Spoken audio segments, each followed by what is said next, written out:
King Charles III, he's inheriting the throne at a time when the monarchy as an institution is still broadly supported in Britain. I think about 60% in favour, as Farrukh Dhondy points out. But this outpouring of support, this admiration for the Queen, can you assume or mistake that to be unwavering support for the royal family per se?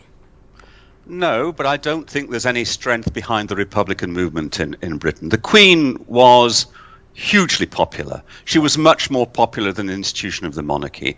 I think it's fair to say that Charles is less popular, but people are willing to think good of him. He's clearly a sincere person with a strong sense of public duty. But I think I agree with Farrukh that the monarchy is likely to survive, but it's not certain to survive. For many young people here, it's really seen as a bit of an irrelevance. They don't think very much about it. They don't really wish it ill. They're not campaigning against the monarchy, but neither does it engage them very much. They don't really rate it very highly. And I think one of the problems of Britain's system of governance is it is creaking and out of date. So we have an unelected second chamber in Parliament, the House of Lords. That is completely unjustifiable. The Westminster estate, the Houses of Parliament, are simply not fit for purpose.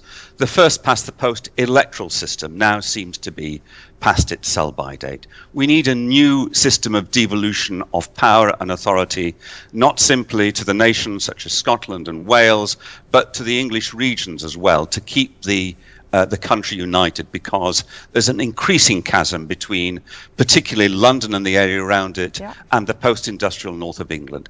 If all these are addressed, then somebody may say, is it time to look at the monarchy as well? I don't think that's imminent. I don't think it's likely, but it's not impossible. Well, all of these problems landed on Liz Truss's plate, and she had barely 48 hours to figure out how to, come to terms with the task ahead of her before you saw the demise of Queen Elizabeth II. So I want to now go across to that interesting point that Farrukh Dhondy raised, that over the years, I think, prime ministers would meet the Queen.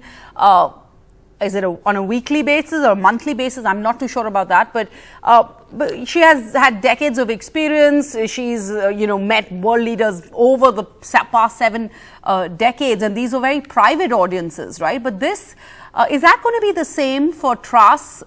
What is her relationship likely to be under this new king, Charles III, who has often spoken about political issues and often has gotten into controversy for that?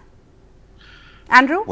Well, the Prime Minister will continue to have a weekly audience at Buckingham Palace with the monarch, with the new king. And in fact, Liz Truss is meeting the king today for her second audience within the very short time since she took her job and the king took his new post. We have had something we've never had before, a new Prime Minister and a new monarch within a space of 48 hours. It's quite remarkable. I don't often feel sorry for prime ministers, but I do have a tinge of sympathy for Liz Truss. She has a difficult job to do, and before she's settled into it, she has one of the biggest moments of national turmoil and a rupture in the nation to deal with and to help to lead the country through.